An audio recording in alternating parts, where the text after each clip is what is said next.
तो आदाब, नमस्कार, गुड इवनिंग, सत श्री अकाल। एक बार फिर आप तमाम लोगों का स्वागत है क्राइम तक की कहानी के इस एपिसोड में। उम्मीद है पूरी फैमिली अच्छी होगी, अपना और अपनों का ख्याल रख रही होगी। मैंने कई ऐसी कहानियां आपको सुनाई, कई ऐसी कहानियां हुई जो ऐन कत्ल के बाद की थी या ऐन कत्ल के पहले की। बहुत सारे मियाँ बीवी ने एक दूसरे के कत्ल किए हाल के वक्त। कभी पत्नी ने पति को मारा तो पति ने पत्नी को मारा, और कत्ल के बाद की ये साजिश बेनकाब हुई, आप लोगों तक कहानी पहुंची, मैंने कई कहानियां सुनाई। उसके बाद कत्ल से पहले की साजिश की कहानी भी सामने आई, कत्ल के बाद की भी सामने आई। लेकिन शायद आप लोगों ने कभी एक लाइव कत्ल होते हुए उस वक्त कातिल क्या बातचीत कर रहा है या कर रही है, इससे पहले ऐसी कहानी नहीं सुनी होगी, या ऐसे टेक्स्ट या मैसेज नहीं पढ़े होंगे कि एक पत्नी अपने पति को मार रही है, 3 घंटे हो गए हैं और उसे पति का कत्ल करना है, पर वो कंफ्यूज है कि पति मरेगा कि नहीं, पति मर रहा है या नहीं, पति अभी जिंदा है या मर चुका।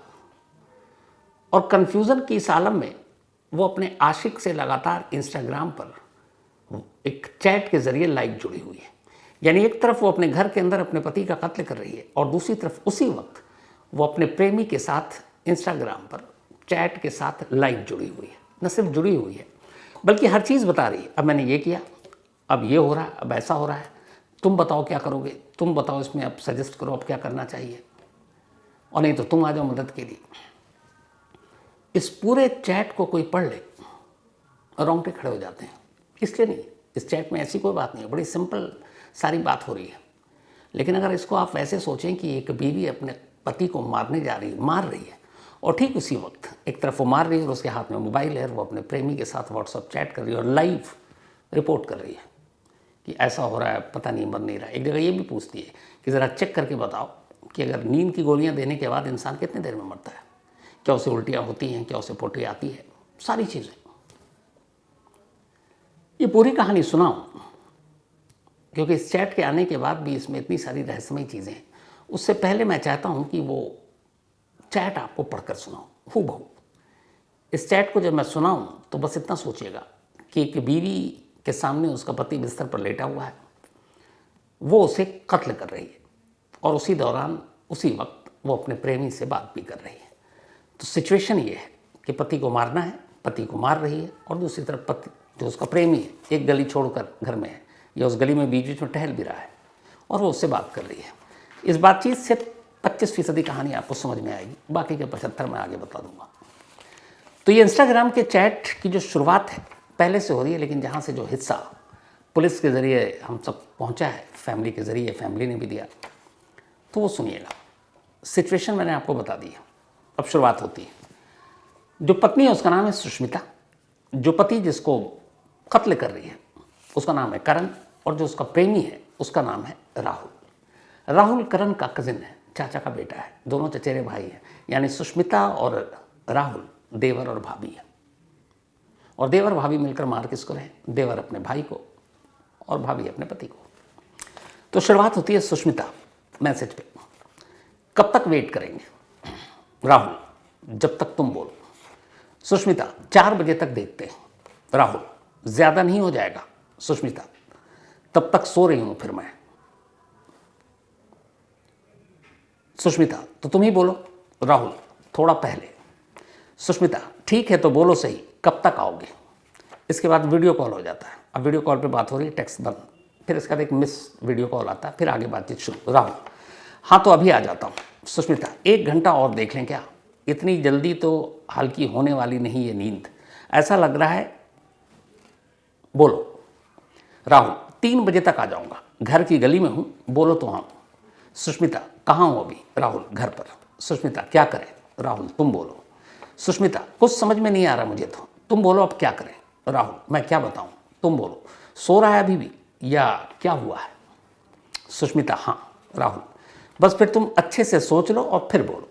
सुष्मिता शौक के लिए बोल रहे हो। राहुल सुष्मिता मैं सोच रही थी कि दवाई से ही काम हो जाता, इसीलिए तो इतनी देर रुकी।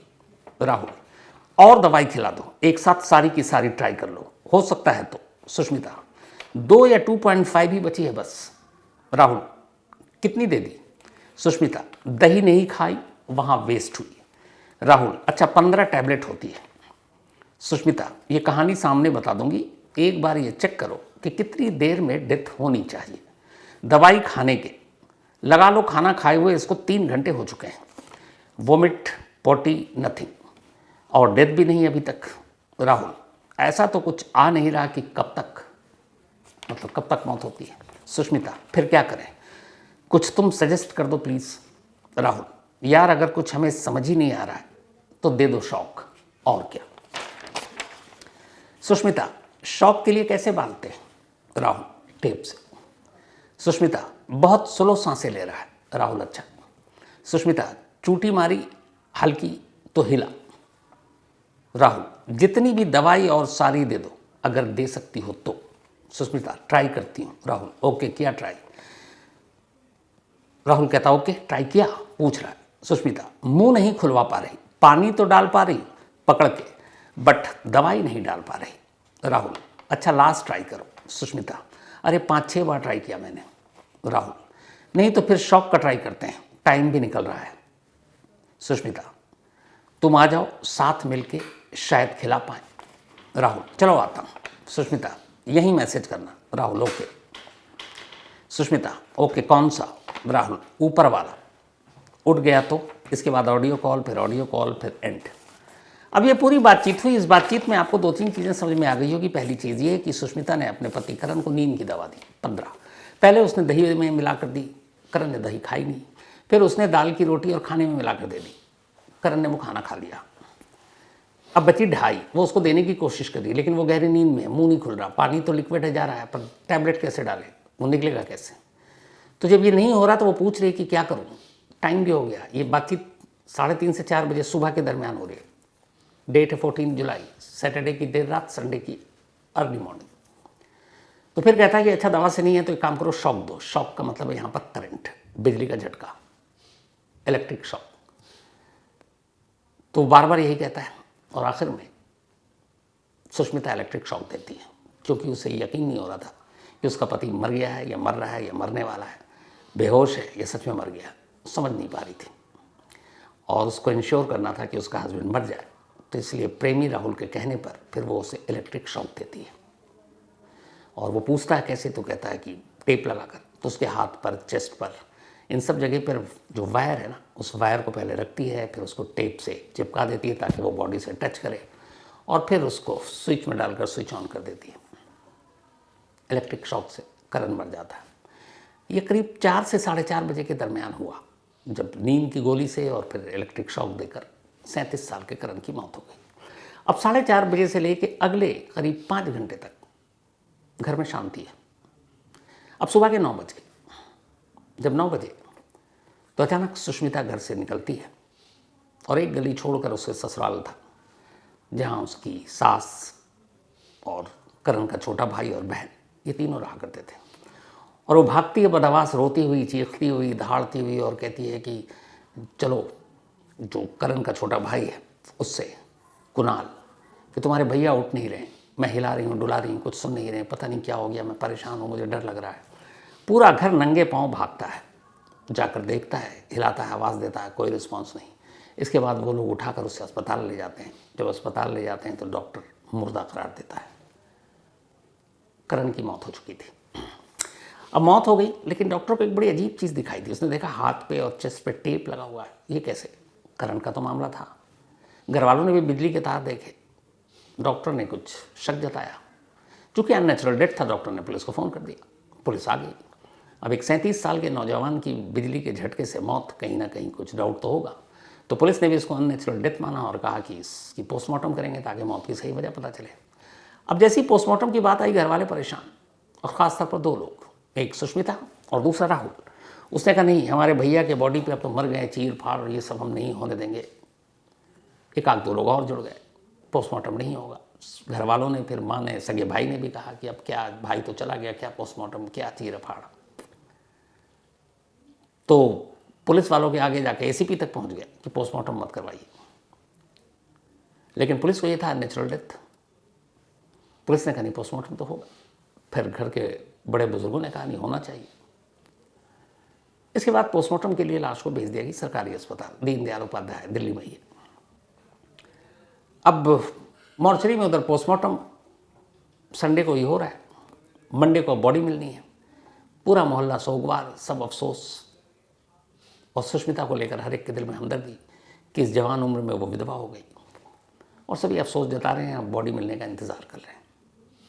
ये कहानी का पहला पार्ट है। अब दूसरा पार्ट ये है जो इससे पहले का है कि करण नोएडा की एक कंपनी में जॉब करता था और उसका काम था प्रोडक्ट को एनालाइज करना कि ये प्रोडक्ट ठीक है कि नहीं है। ठीक ठाक नौकरी थी, पढ़ा लिखा था। 10 साल पहले उसकी शादी सुष्मिता से हुई थी। वो भी पहले जॉब करती थी, फिर उसको एक बेटा हुआ, उसने जॉब छोड़ दी और ये लोग उत्तम नगर दिल्ली में रहा करते थे। शादी के कुछ दिन के बाद सुष्मिता ने अपने पति से कहा कि हम लोग यहीं अलग रहते हैं माँ बाप से तुम्हारे। तो जहाँ पे करण रहता था उसकी एक गली छोड़कर करण ने एक दूसरा घर खरीद लिया और वहाँ वो अपनी बीवी सुष्मिता और बेटे के साथ रहने लगा। एक गली छोड़कर उसकी माँ और छोटा भाई और बहन रहने लगी। सब कुछ ठीक चल रहा था, घर परिवार सब। करण के चाचा का एक बेटा था, उसका नाम है राहुल। 2 साल पहले 2023 में अचानक राहुल और सुष्मिता, देवर और भाभी के बीच इश्क पनपने लगा। दोनों में इश्क हो गया। अब दोनों छुप छुपा कर मिलने लगे। इधर करण की नौकरी ऐसी थी कि वो लेट आता था, वक्त पूरा मिलता था। सुष्मिता घर में अकेली रहती थी और देवर भाभी का रिश्ता किसी को शक भी नहीं, खुलकर मिलते थे। धीरे धीरे ये वक्त बीता, 2 साल हो गए। अब ये लगा कि कब तक यूं ही मिलते रहेंगे, कुछ फाइनल। तो सुष्मिता ने फिर राहुल से कहा कि देखो, करण के पास बहुत प्रॉपर्टी है, पैसे हैं, नौकरी से अच्छे खासे पैसे सेव कर रखे हैं। अगर करण को हम लोग रास्ते से हटा दें तो उसकी सारी प्रॉपर्टी, पैसे हमारे, और फिर बाद में मैं तुमसे शादी कर लूँगी, फिर हम एक नई ज़िंदगी शुरू करेंगे, प्यार वाली ज़िंदगी। करण भी आ गया बातों में। उसने कहा ठीक है भाभी। अब दोनों प्लान करने लगे। प्लान ये कि ऐसी मौत हो जो नेचुरल डेथ दिखे ताकि पुलिस को शक ना हो, और फिर आराम से हमारी नई ज़िंदगी की शुरुआत। अभी लोगों ने सोचना शुरू किया तो फिर ये हुआ कि नींद की गोली डाल देते हैं खाने में, हार्ट अटैक लगेगा, मौत हो जाएगी। प्लान हो गया। 13 जुलाई की रात आती है, लास्ट वीक 13 जुलाई, सैटरडे का दिन, सैटरडे की रात। नींद की गोली राहुल खरीद कर सुष्मिता को दे देता है। सुष्मिता रात को सबसे पहले दही में, चूँकि करण को दही पसंद, वो दही में उस मेडिसिन को पीस कर मिला देती है। लेकिन इत्तेफाक से उस दिन करण का दही खाने का मूड नहीं था, उसने दही खाई नहीं। अब कई गोलियां बर्बाद। सुष्मिता को लगा कि ये तो प्लान ख़राब हो जाएगा। खैर उस दिन दाल की रोटी बनी थी और सब्जियां थी। अब सुष्मिता ने उस दाल की रोटी और सब्जी में बाकी की नींद की गोलियां, करीब 12.5 टैबलेट मिलाकर खिला दिया। रात करीब 11 से 12 के दरमियान, लेट उस दिन खाना खाया क्योंकि नेक्स्ट डे संडे की छुट्टी होती करण को। करण चला गया सोने, लेकिन सुष्मिता की आंखों में नींद कहाँ, क्योंकि आज की रात तो उसके लिए क़यामत की रात है। आज छुटकारा मिलना है पति से। वो जागी हुई है।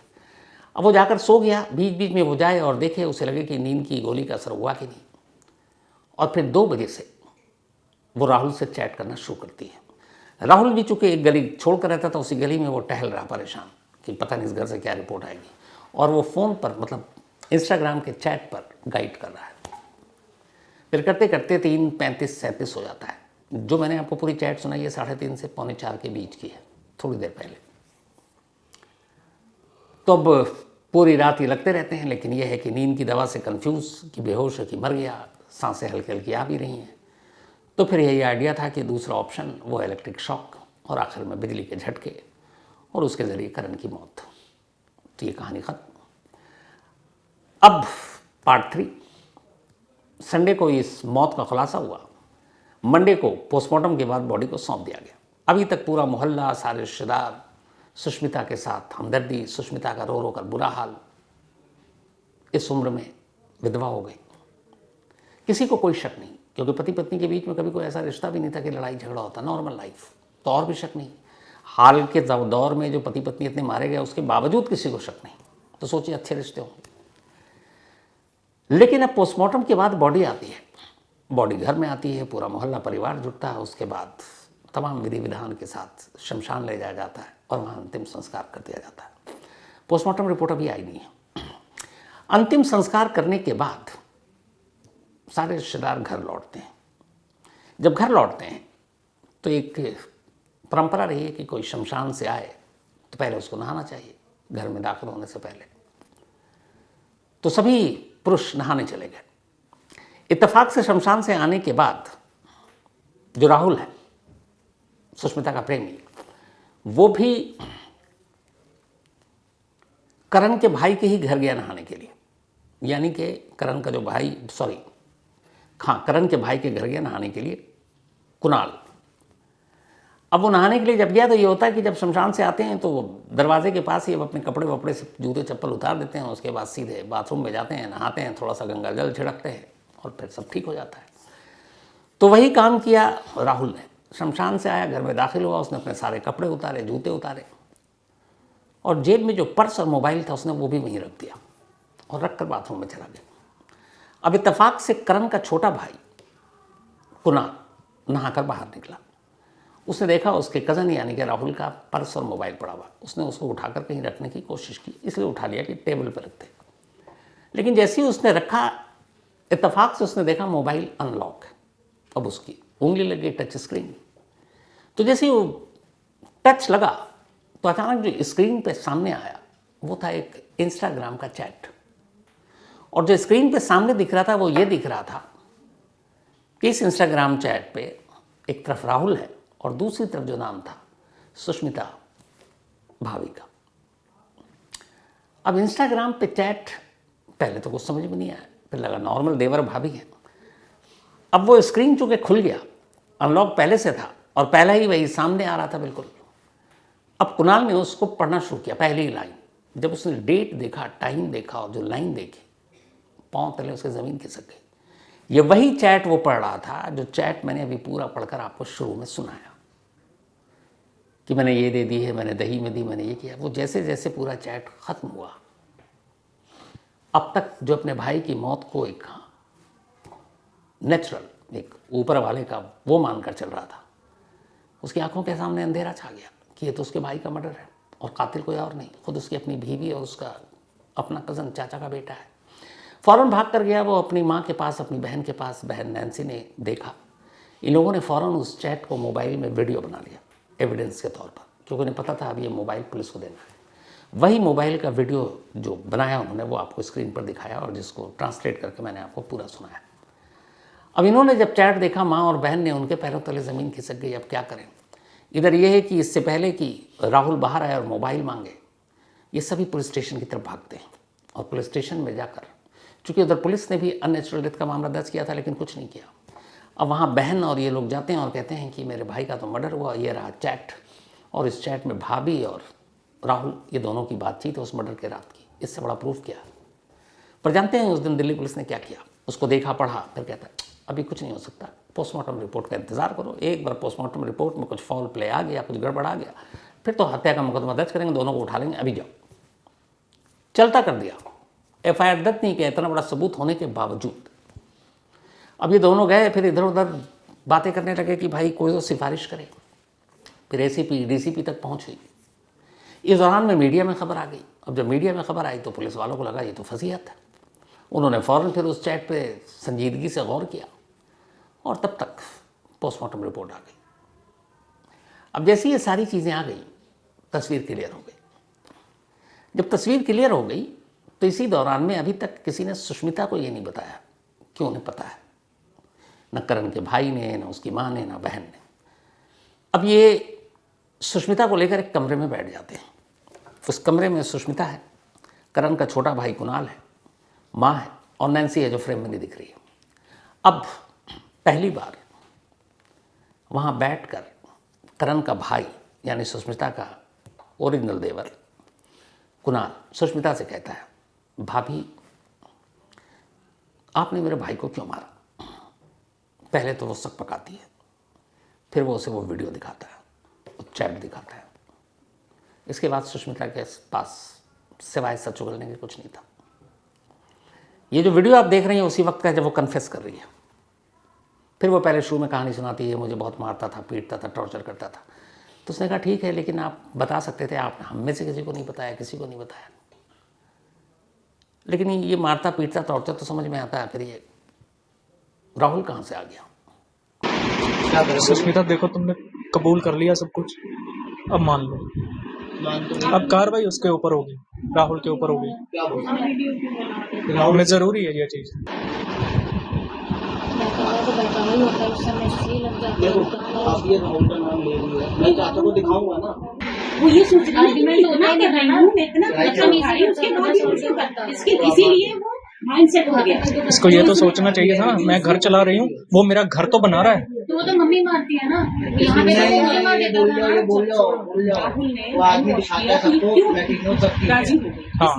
इसलिए बस Circumstances वो बता होते रही हैं है ना, सिचुएशन होते हैं ना, क्योंकि मैं कि मम्मी दिल को दिल बताती करके थी मार कि मम्मी देखो ऐसे ऐसे दिल तो आप नहीं करती करके होंगी मुझसे कभी। दुख एक करती थी ना, मिनट, मम्मी को भी पता ही है। आंटी करवा देखो, चौथ एक वाले माँ अपनी मम्मी एक दिन मैं पहले कह जो रहा हूँ कितने मुझे दिन मारा झगड़े था हैं। इसको, एक आप मिनट, लोगों को पता है कितने मम्मी को दिन सबसे झगड़े देख पहले बताया आप कि मम्मी इनसे बात क्यों नहीं करते फिर? इनसे बात करो, ये तो पास है, आओ उनको बताओ। बंदे को मार देखो देखो झगड़े हर रिलेशन में होते सही हैं। है, सही है, डिवोर्स दे देते हैं। डिवोर्स दे दो। हाँ बिल्कुल, अलग कर दो। एक मिनट सुनो। कि मम्मी हमारी नहीं निपटी, मैं डिवोर्स चाहती हूँ।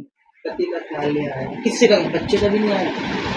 बच्चे का तो मेन है, उसको तो समझ भी नहीं है बच्चे को क्या हो रहा है, उसके लिए तो मजाक चल रहा है। बच्चे का भी ध्यान नहीं आया। एक मिनट रुको, चुप रहोगे। किसी का ध्यान नहीं, अपनी माँ का नहीं आया, ये किसी का नहीं नहीं है। आया। सुष्मिता अपना जुर्म कबूल कर लेती है अपने ससुराल वालों के सामने इस वीडियो में, कहती है हाँ मैंने मारा। इसके बाद अब राहुल को बिठाया जाता है, घर वाले राहुल से पूछते हैं और राहुल भी एक्सेप्ट कर लेता है। जब दोनों एक्सेप्ट कर लेते हैं, इसके बाद पुलिस को फ़ोन किया जाता है। ये जो वीडियो में आप देख रहे हैं इस वक्त बैठी हुई सुष्मिता जो कन्फेस कर रही है, इस वीडियो के पूरा होने के ठीक आधे घंटे बाद इसी घर में पुलिस आती है, सुष्मिता और राहुल को अरेस्ट करती है मर्डर के चार्ज में और अपने साथ ले जाती है। और इस तरीके से इन दोनों का पर्दाफाश होता है। एक और पत्नी के हाथों एक और पति का कत्ल, एक और साजिश बेनकाब, और आखिर में हाथ क्या आया? अभी यंग है राहुल, पूरी ज़िंदगी बर्बाद। सुष्मिता अब जेल में रहेगी, पति को अपने हाथों से मार डाला, खुद अब सलाखों के पीछे। 7 साल का बेटा, माँ भी नहीं रहेगी अब साथ, पिता का साया पहले ही माँ ने छीन लिया। अफसोसनाक कहानी, लेकिन इस कहानी में जो ये टेक्स्ट है, मैं अभी भी मतलब बहुत देर तक सोच के सिर्फ यही सोचने की कोशिश कर रहा हूँ कि एक मर्डर करते वक्त एक इंसान के दिमाग में क्या चलता है और कैसे वो एक तरफ पति 3 घंटे से मौत के उसके इंतज़ार कर रही है मरने का, और चैट कर रही है और पूछ रही है कि आगे क्या करूँ, पीछे क्या करूँ, ऐसे कैसे होता है, कितनी देर में मौत होती है, उन्हें तो आगे क्या करना है, तुम आ जाओ मदद के लिए। इंसान से ख़तरनाक दिमाग कोई नहीं है, और ऐसी चीज़ें और डरा जाती हैं। फिलहाल इस अफसोसनाक कहानी में इतनी ही। अब आपसे मुलाकात होगी कल रात 9 बजे किसी नई कहानी के साथ। तब तक अपना और अपनों का ख्याल रखिएगा। Thank you very much.